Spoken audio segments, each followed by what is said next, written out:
This is Lieutenant Joe Caputi, and Joe commands our accident investigation unit, so he's gonna talk a little bit about some of the technology that we acquired through your funding for accident investigations.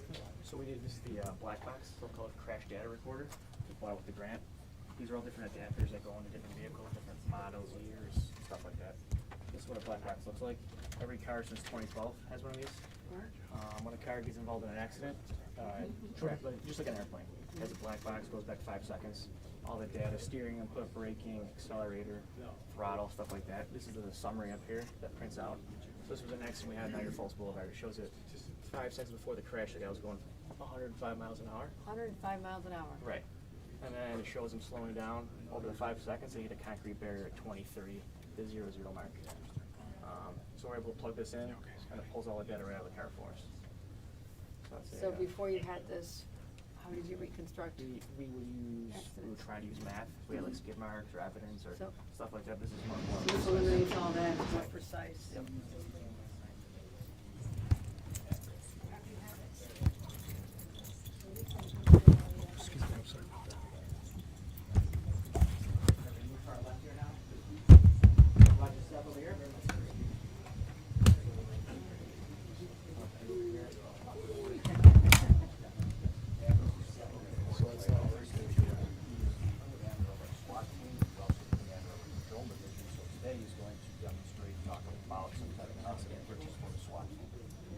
So what we needed was hearing protection for our SWAT members that could attach directly to our helmets, but this also allows us to talk in a normal voice. So in our training scenarios, we learned that communicating through the radio isn't always reasonable, and when you have a guy that's maybe 2-3 feet away from you, when you have hearing protection on, you can't hear them. This allows us to talk in a normal voice, but also cancels out the loud noises for gunshots and stuff like that. Very robust system, has a push to talk, a lot heavier duty wires, and we got this for our entire team. Well, how many of those do you have now? We have 22 sets of these. Okay. Do you know the cost of those? They were approximately $900 a piece, because the headset, and then you have your different push to talk, your different connections.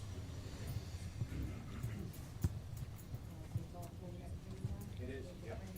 We've been training, we've used them on a couple of live scenarios, and they were great. Much needed, and it makes communication better. Well, you get that done. Thank you. Thank you. Appreciate it. Can I press on this side of the table actually? Hey guys, why we do the sticks? Hey Lou, why we do sticks? So this was part of the use for our Memorial Day parade. You can kind of see the live footage here on the screen. The drone is over here on the table with the controller. I have it on right now, so it's not recording, but it is kind of looking at everybody. The drone was purchased through our Axon relationship. It's manufactured by Skydeal. It's made in America, 40-minute flight time on a battery. It can fly in snow, rain, heavy winds. It has some thermal capabilities as well. So if it was a nighttime search, we were looking for like a missing person or anything like that, it's a lot easier to find him at night on the drone using the thermal technology as well. Yeah, it's pretty I've heard some neat. incredible stories of rescues of people, like a senior citizen that wanders out of a nursing skilled nursing facility. Yeah. You know, one time I was talking to the individual just helping with their grants, and this case had happened, and the person was buried under the snow. Right. And never would have been found, but for technology, they really had just gotten from us to people. Wow. And seeing that individual's life. These are the stories that are so compelling. Yeah, that's great. I marched in that parade lot, I didn't know you're watching me. Well, we're watching the rooftops to make sure there's Okay, nothing good. going on up there that's not supposed to be. That's part of the operation plan for the drone, public events, keep an eye on things that everybody can't see from the road. In the heightened politically charged environment we're in, you just have to watch it everywhere, because the most innocuous little communities and university campuses can be the site of horrific tragedies. But there was a time when you thought that only happened in big cities or elsewhere, but I think communities like Tonawanda are really smart to embrace the opportunity to get technology funding from the state, put it to use, put to its training, and then you're protecting the residents at a user grade level, and that's one thing I appreciate. Thank you.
once you left, you were gone. As soon as you lose that evidence, Right. this preserves evidence forever. We can pull this up in 3 years, and it's like it just happened. We can access all the evidence again, we can access all the data again, all the measurements we need are all right there. And I brought this up for you. This is what we were working with before. This is like, like 1995, That's basically. what you're using before this? Yes, so then this is, well, this Oh, to there's this. a comparison. No comparison, yeah. Thanks to the grant, so. Does the motorcycle have a black box? It does not yet. Yes. Then we can use our black box analysis in the corner, but we don't have it. Right. Wow. Yeah, so. A long way, right? Huge upgrade. Technology's good. Yes, it's huge, yes. Thank you very much. So there is one more demonstration. It is our virtual reality simulator. Okay. And this is Detective Lieutenant Tim Artiga. This is, And ma'am, this is Captain Pat Day. hi, Captain, how are you? So, Joe, Tim, would you please explain to the governor how this works? So, normally with our tasers, we don't get a lot of live fire with them because it's costly and it's expensive. So what this has done for us is it's allowed us to be able to use the taser in a virtual reality simulation. And so with that, it gives us different scenarios where a person might be walking, running, different areas where they might be with clothing on or underneath a table or something like that. And it gives officers the ability to train more often, and it's more cost effective. With that, there's also, they're integrating a lot of real life scenarios into it. So pretty soon there'll be, currently, there's actual videos where you can communicate with people in there, you can do de-escalation training and things. So it's a great tool for our officers. Yep. I hope I had it running here. I want to hopefully get it up for you so you can see it, but.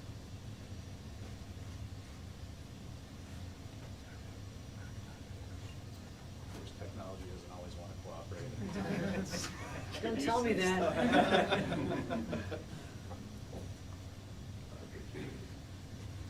So with this, we just have to draw a new boundary.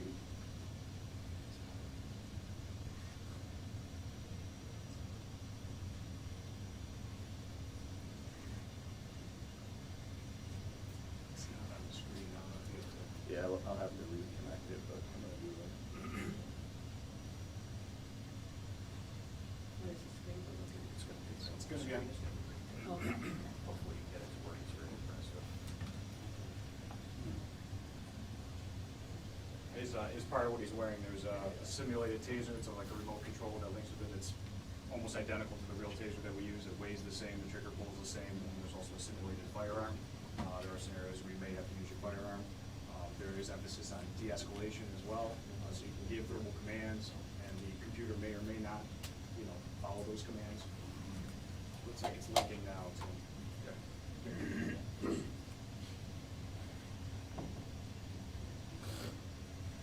Looks like we've got this up.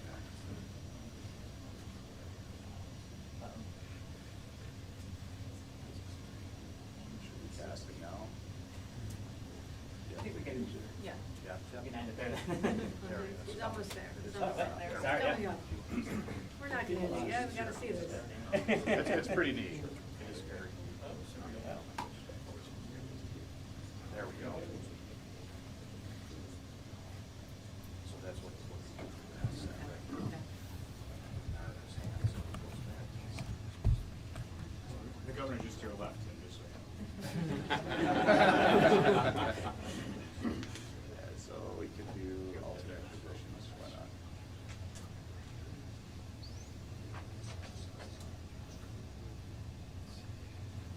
Yeah, so as you can see, it's working on the screen, right?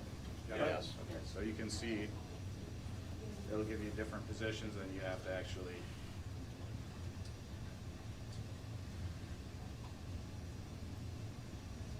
That's great training.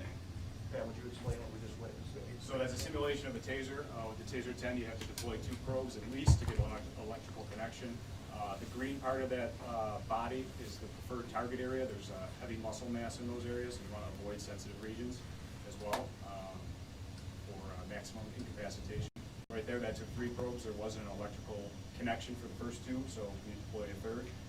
The real tasers and the simulated tasers have 10 probes in them, so you can most likely achieve that electrical connection after 2, 3, maybe 4 probes.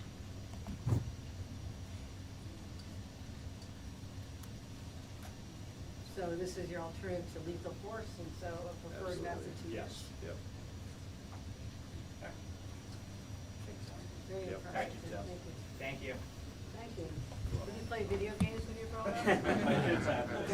It's a dream job for some of you guys, isn't it?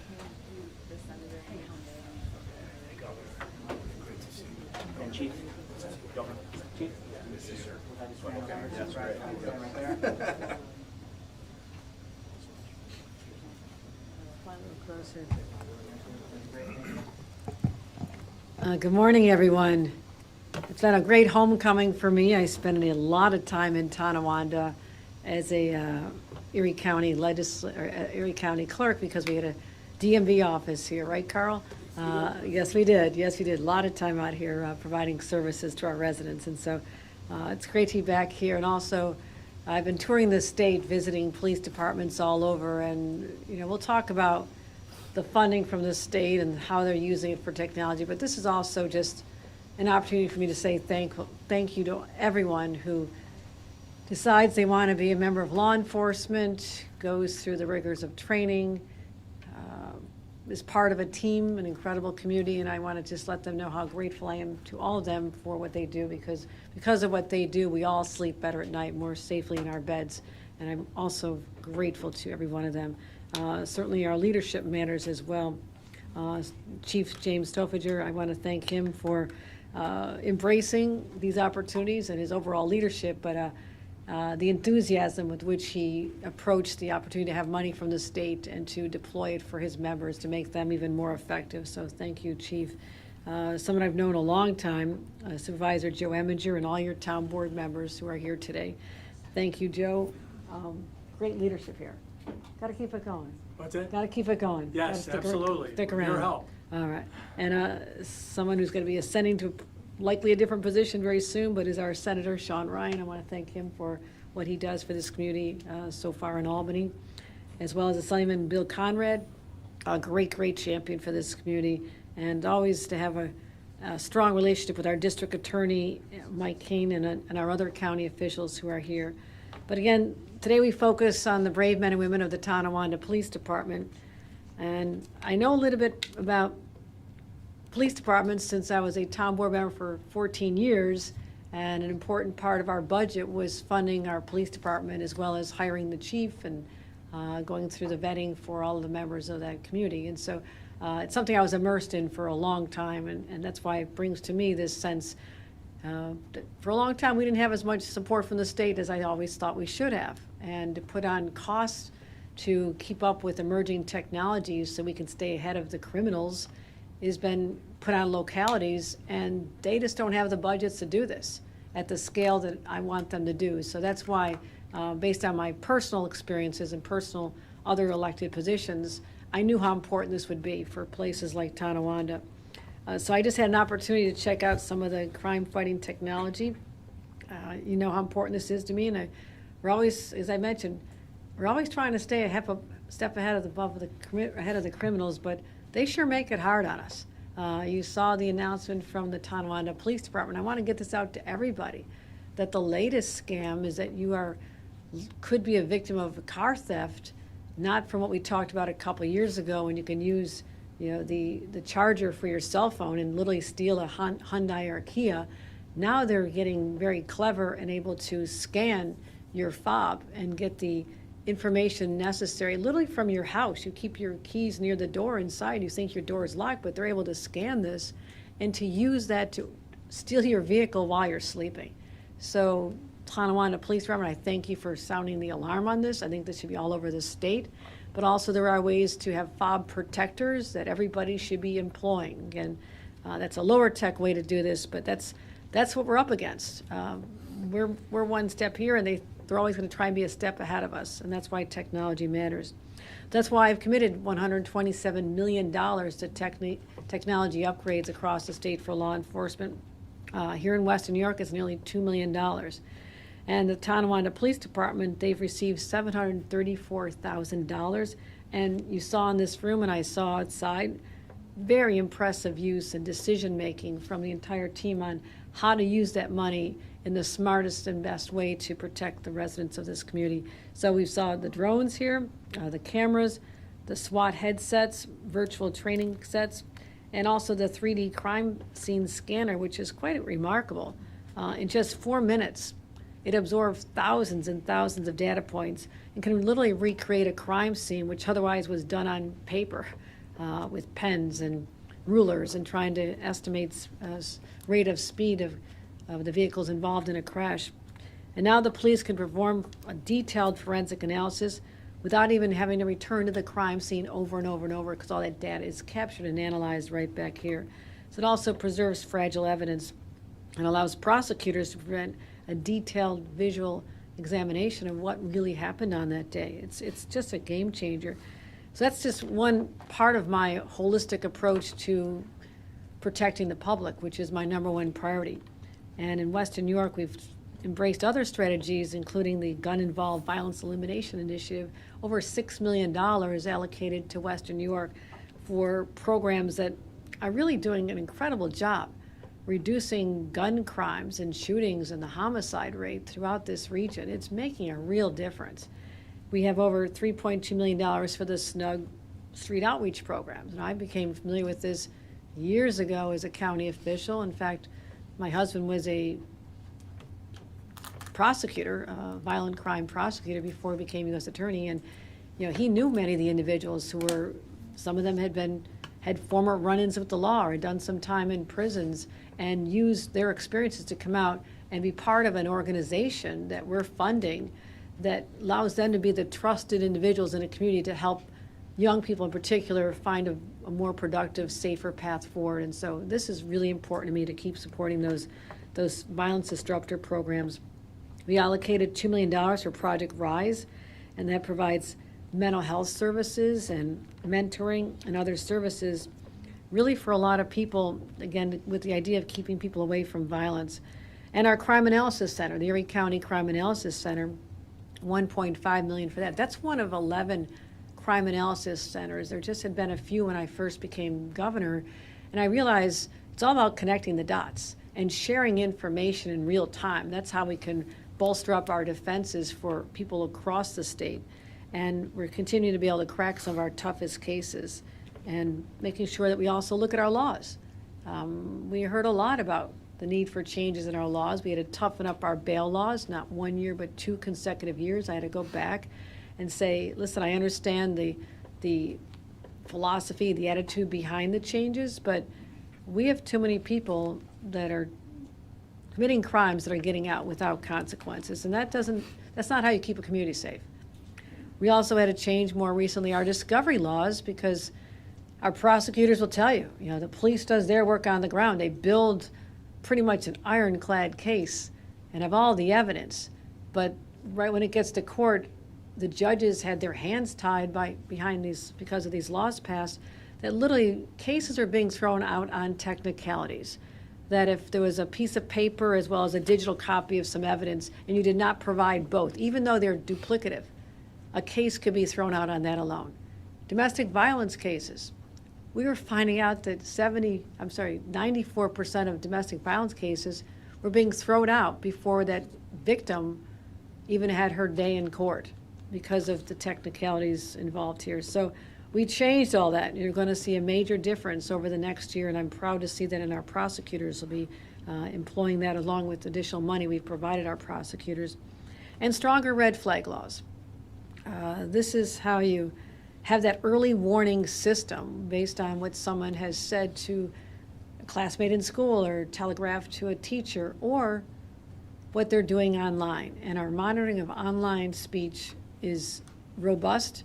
We had a very small analysis center at State Police, and I changed that, particularly after the Buffalo shooting.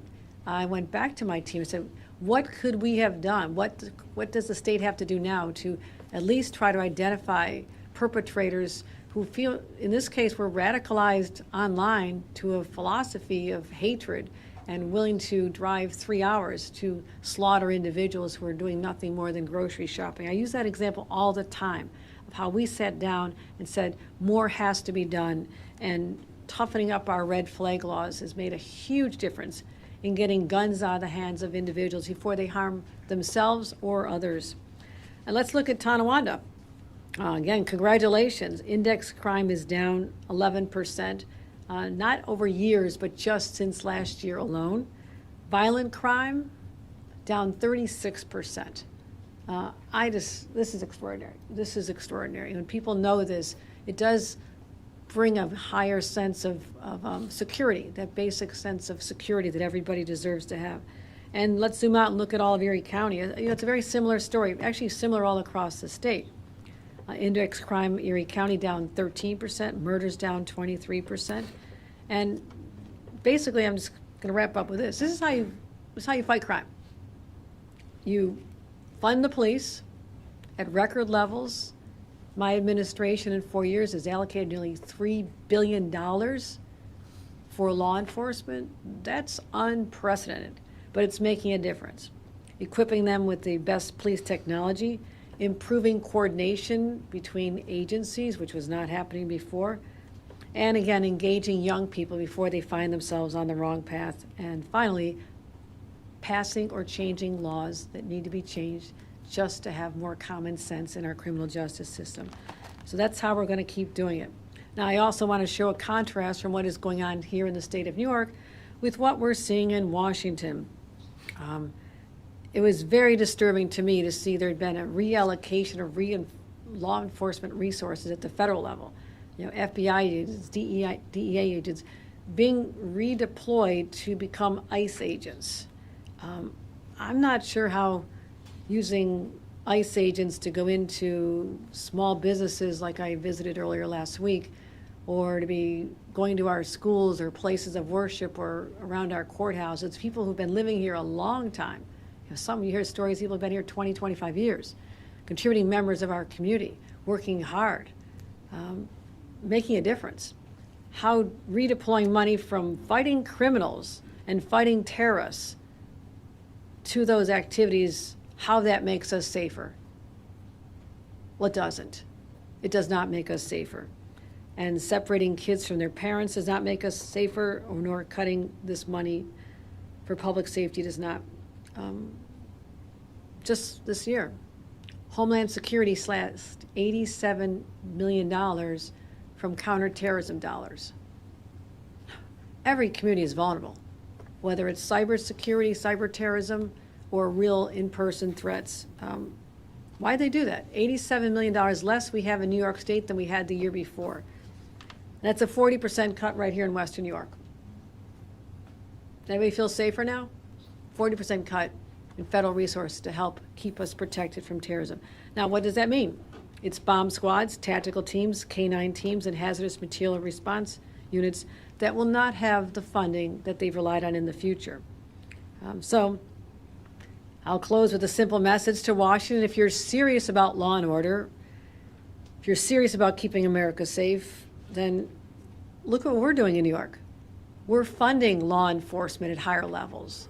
We're not scaling back, and we believe in the people on the ground and their ability, if we give them the resources they need, to just do their jobs because they're so committed.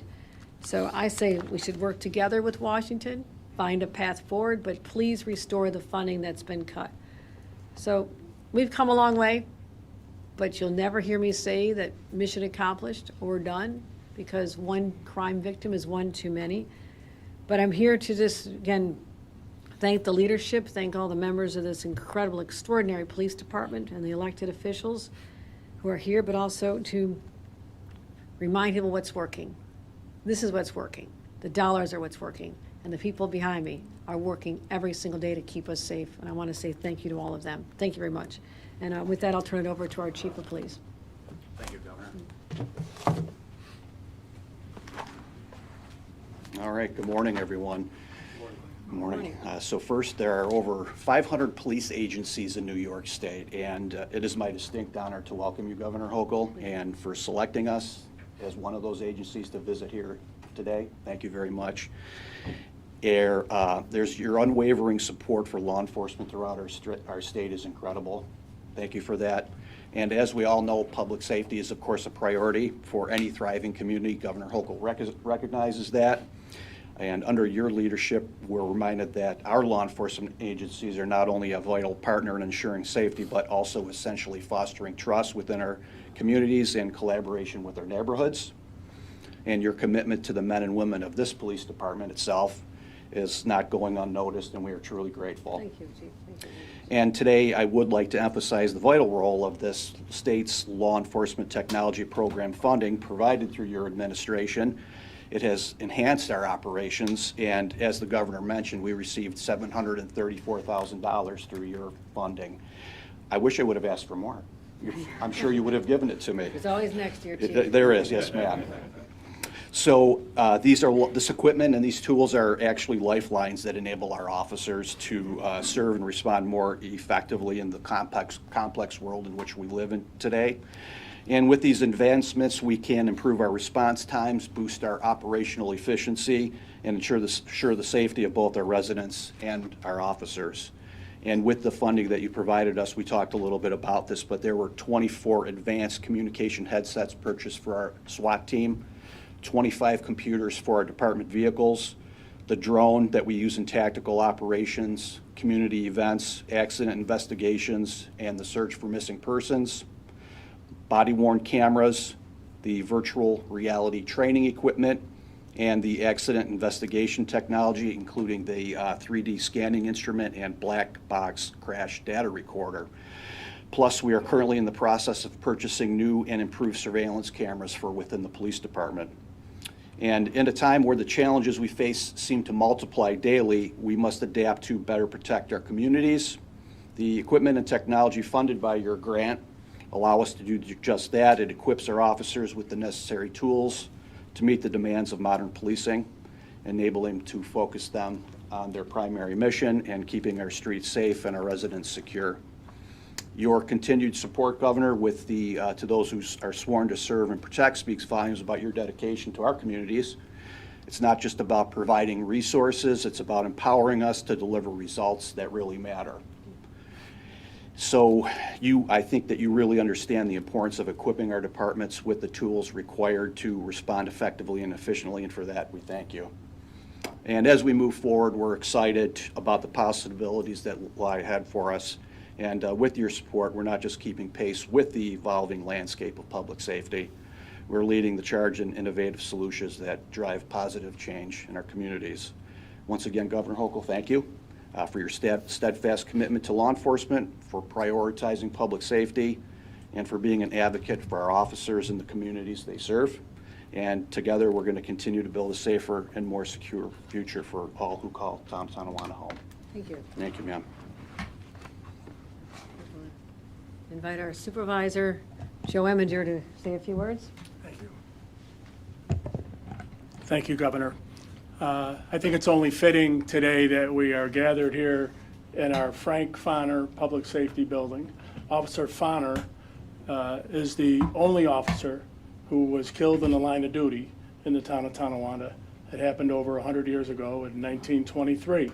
And the men and women of this department, under the leadership of Chief Stoffager and Assistant Chief Fennell, do serve and protect our community, the finest in Western New York, if not the state. We as a town board, and as a former town board member, I think you can appreciate this, our resources are somewhat limited. All that you saw, all that you see before you cost money. And we are honored, I am honored here today to also be joined by our team. And when I say our team, not only our town board members, but also our state elected officials, Senator Ryan, Assemblyman Conrad, District Attorney Kane, okay, our county legislators, Barnese and Kishoian, okay. We work as a team, and we rely, of course, finally at the top to you, Governor, and your support is really unprecedented for law enforcement, and we can't do for our community if we don't work as a team. And we rely on the state, the county, the local officials to just all come together and protect our residents. And when the boots hit the ground, it's the men and women on patrol, on the streets, who do their job, and their job isn't getting any easier, as we all know. And not getting any easier at all. And we are very grateful for your joining us today. And I do come bearing a small gift, if you don't mind. This past Saturday, 2 days ago, we had a celebration in our town that commemorated the 50th anniversary of the founding of the first statewide paramedic group here in New York State, our Tonawanda paramedics. They have saved thousands of lives. We've received state grants, of course, for that service as well. And I have a small token, very small token. This is their 50th anniversary commemorative coin, and we're proud of our paramedics, our dispatchers, our first responders, all of our first responders. And we say thank you to you for your efforts. And I think it all goes back, like I said, to your days as a town board member. You never forgot that. And please don't ever forget that going forward. I sure will. All right, thank you. Okay, Thank you. thank you, Governor. All right, we're gonna take a couple on-topic questions on today's announcement. Law enforcement technology in Tonawanda. We shall start with Dave over there. Thank you very much, Matt, and good morning, Governor. Morning. You'd mentioned your concern over FBI and DEA agents being redeployed as ICE agents. However, in this state and other states like it, where they have such policies, you won't let local police help these agencies. And so I guess my question is, would they need to do that, redeploy these federal agents, if we didn't have policies preventing our local police from assisting them? Oh, no, I think you're mischaracterizing our state policies here, that our even state police are required and are willing to work with ICE when it comes to executing a criminal warrant. I have said even to Tom Homan, you have criminals that need to be gone. I mean, you said you're going after the worst of the worst, the most egregious criminals. I said, I'll help you. We've been doing this long before this administration. So our policies are that local law enforcement and state police will work hand in hand with ICE to help identify, secure, and remove people who are a criminal threat. And so I think that, but I think if you're also saying, for example, if ICE came in and said they wanted all of our Tonawanda police officers to help them go after, wait outside schools and to see whether anybody comes out, that they could possibly see if they possibly have aren't here under legal status. I think it's important that they're fighting domestic violence cases in their town and protecting against terrorism and solving for accidents. So I think it's also like, you do your jobs the way you always have, we'll do ours, but when there's a case, if they're presented a warrant for someone's arrest and a criminal warrant, absolutely, we should be helping. So I think that you shouldn't conflate the two here. Well, there have been cases around the state, including in Rochester, where local police have been threatened with being suspended if they showed up to back up ICE upon request. Well, that's because of a policy in the city of Rochester. That is not our state policy. That is, I've already explained what it means in our state policy. We do assist when there's arrest involved. So is that also a separation maybe between like civil crime versus, again, more of a violent crime sort of thing? Those individuals maybe were civil criminals? When there's a criminal warrant, a judicial order, warrant for arrest, absolutely, there's 3 or 4 categories of where we will automatically provide assistance. I know a little bit about this because I was forced to testify for 8 solid hours in Washington because the representatives there, the Republican representatives, had a wildly inaccurate understanding of our laws in the state of New York, and I had to set them straight. Any other on topic? Yes, you said the criminals are sure making it hard on us. And of course, your party and you've been criticized about making it hard on the police, and I'm glad you brought that up. And then you went on to say how many steps you've taken to shepherd reforms to bail reforms in the last couple of years. So my question is there any more tweaking that needs to be done on that beyond the measures that you've shepherded in terms of discovery and the other ones you brought up, or are we good where we're at? Yeah, I wouldn't just characterize it by parties. I mean, there are elements in both parties who say and propose policies that the vast majority of the party, you asked the majority of Democratic elected officials and members of the Democratic Party, should we fund the police? The answer is yes. And so let's not take it down to that base level. I don't think that's necessary.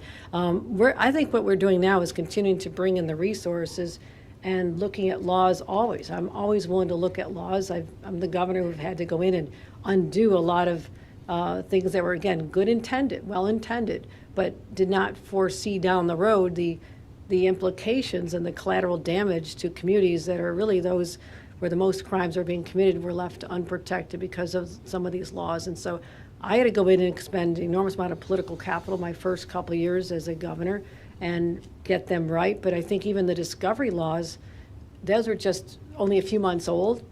I think you're going to see a shift in the number of cases that are successfully prosecuted because you won't have them thrown out in technicalities. We're always going to protect defendants' rights.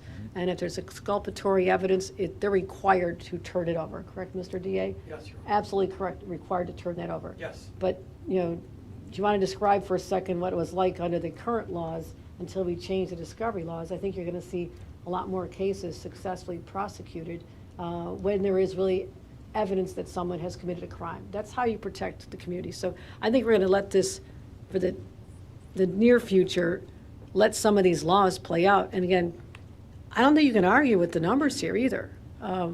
Compared to where the numbers were escalating upward and upward and upward, all the crime statistics, index crimes, assaults, retail theft, violent crimes, they were all heading upward when I first became governor. All those categories are downward, even in places like New York City. Subway crime, everybody talked about subway crime in New York City. It's a scary place. We had the lowest recorded number of crimes committed on the subway in July and August in history. So we're now down to 30-year lows in many of these crimes across the state. And I give a lot of credit to the people you're seeing in the front of this room and all over the state who are doing their very best and working as a partner to me to get that done. All right. Unless anyone else has any on topics, we're going to pause there. All right, WFO, one last on topic. Yeah, State Senator Pat Helming has been pretty vocal about her PROTECT Act, which would have to do with bail reform as well. She's said she doesn't think that it would pass without your direct support and including it in the budget bill. Do you think there's any potential for that being included in the budget bill, or your thoughts on the? Let me familiarize myself with the details of her bill. I'm actually preoccupied with looking at the 847 bills that were passed that I have to have done by the end of this year. So the ones that passed the legislature draw my attention, but I also, I use the state of the state as an opportunity to also take ideas. And our focus has been, safety and affordability for 4 years. And I can guarantee that's going to continue to be the thrust of what we're proposing. And so I'm always happy to look at ideas from legislators. We're going to take a pause there. We're going to excuse our friends here. We can just leave that door. We'll take a couple Do you of want to get a topics. picture with our, let's Sean and, let's get our elected officials close. We could get a picture with all of them. Come on, get the police around. Yeah, everybody, yeah, let's do this one first. Let's do it fine here, and then. Get in the picture.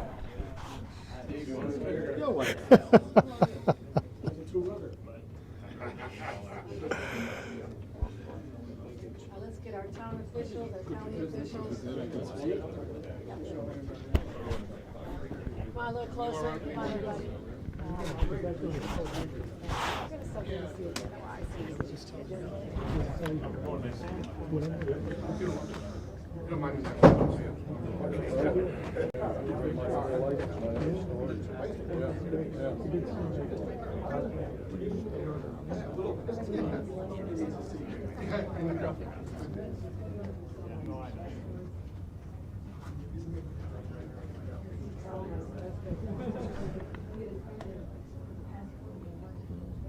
Exactly, yeah. That's right. I think I brought my family into it. Everybody was here. She has working Saturday and Sunday too, just so you know. All right, yeah.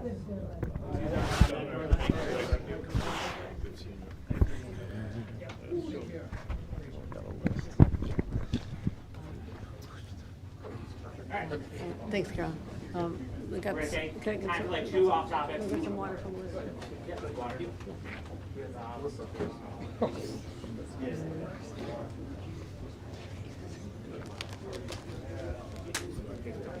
Thank you. All right, we're gonna close that door. And we're Bills are gonna- looking good, guys, right? Oh my gosh, I've been at a few of the games. It's extraordinary to see the energy behind them and that one miraculous second half, which was like, so just, I digress, but I can't say that in front of all the gaggles without getting into trouble, so I'm happy to have. Ray and then Jeff. Okay. Governor, last week, the state DOT announced a reset of the Kensington Expressway project. Just want to get your thoughts on their plans going forward and what maybe you would like to see done with the Kensington. You know, let's talk about that. I first proposed, a major initiative to try and repair a community that was severed by this, massive infrastructure, the Kensington, the 33. So my first budget, January of 2022, I proposed $1 billion to accomplish something that had been talked about in the community for decades, but no money behind it, no support behind it. Of course, that engendered a lot of opinions on it, and I knew we had a finite amount of money to work with. But we started the process, we did the environmental assessment, I got support from the federal government, we're making real progress, and as often happens with projects across the state, but it feels too frequent here in Western New York, that, people with a different opinion decide to go to court and to basically stop what I thought was going to be significant progress for the community. So that's what happened. So we stepped back and said, well, the court said no because these advocates have asked for it, basically shut down the project until it's more in line with what they want. But now we are at a place of a reset. I had our Commissioner of DOT, Marie-Therese Dominguez, come out and talk about that. The community engagement starts again. It is a longer process. It is a more expensive process just to do the background reviews to get to a point then where we are right now. So we're probably a few years down the road to get to where we are now. Okay, I want everybody to be aware of that. Be patient because these environmental review processes are lengthy. And then the question will be, at the end of all this, what is the price tag? What is the price tag of what, if everybody wants something that's a much larger scale than we knew we could accomplish, that's going to have a bigger price tag to it, I guarantee it. So I guess the observation is we're doing what the judge asked us to do.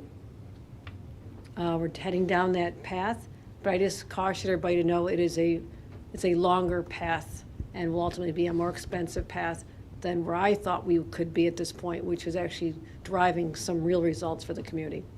So you asked my opinion, that's my opinion. Jeff? Wanted to get you on energy costs if we could. We see rates, electricity going up. We see companies continuing asked to raise those rates even further. What's being done to make those more affordable? Energy, electricity, more affordable for people? Yeah, you are so right about that. And this is, we talk about affordability. And the big drivers of people's bills are their mortgage or rent, often childcare. And utilities are now really moving up quickly in terms of what communities, businesses and families are having to pay. So my view is it's about supply, just like housing. We build more housing, the prices will drop. I'm laser focused on that. Also, if we have to have more of an all-the-above approach to energy. We are continuing to lean hard into renewables. I have offshore wind in New York City, which is going to be powering 500,000 homes in Brooklyn with clean renewable power. That's great. We have wind farms upstate New York, powering energy everywhere. Wyoming County in particular. You fly over that, you see all the turbines. But also solar, so we're going to continue our commitments to both of those. But also, I put something on the table which is longer term, but I think it's going to help us with sustainability, which is nuclear. There are no new nuclear plants in the state in decades. No one talked about it because of the fear factor. And I said, I directed NYPA, I did a big event there, many of you were there back in June, says we're all in for nuclear. That's how I can create more plentiful energy on the grid so we can fight these increases. Now, that being said, we're also looking at some natural gas as well. So all the above approach. But in the meantime, when entities ask for, 18, 20% increases, we have a public service commission that I have directed multiple times to cut that down dramatically, and they have. So what we still have is more than anyone wants, but compared to what it had been first proposed, we're being very aggressive with them. They have to cover their costs. I understand that. If we want them to build more transmission lines to bring more power, that has to be paid for. But New Yorkers are taking on the chin with utility costs, and I understand that. And especially as someone who is from an area that's very cold in the wintertime. And I know our costs are going to continue going up, so we have to have supply, so we never also, as we did last year a couple of times, actually get close to approaching our capacity. Once in the winter statewide, and once in the summer because of high use of air conditioners, because summers are much hotter than they've been. So climate change is a driver of all this, but we can't just complain about it. We have to find more sources of energy to drive down costs for consumers. On the One more from Hope. What is your reaction to the DEC Buffalo Sewer Authority lawsuit ending in $1 billion agreement to clean up the Niagara River? Right, we work very close with them, and I want to give Amanda Lefkin, my new commissioner of DEC, kudos for the work that she's been doing on this. It needs to be cleaned up. It has to be cleaned up. Cleanup is very expensive. And so, we've been finding a path forward, working closely with them to make sure that we can ensure the discharges have been treated, that we don't end up with a situation that we've been experiencing. It's not acceptable. But our DEC is going to be very involved in the ultimate solution and the monitoring of this. And so people can count on that for sure in my direction. So, all right, thank you, everybody. Appreciate you coming out. Thank you. Take care, everybody.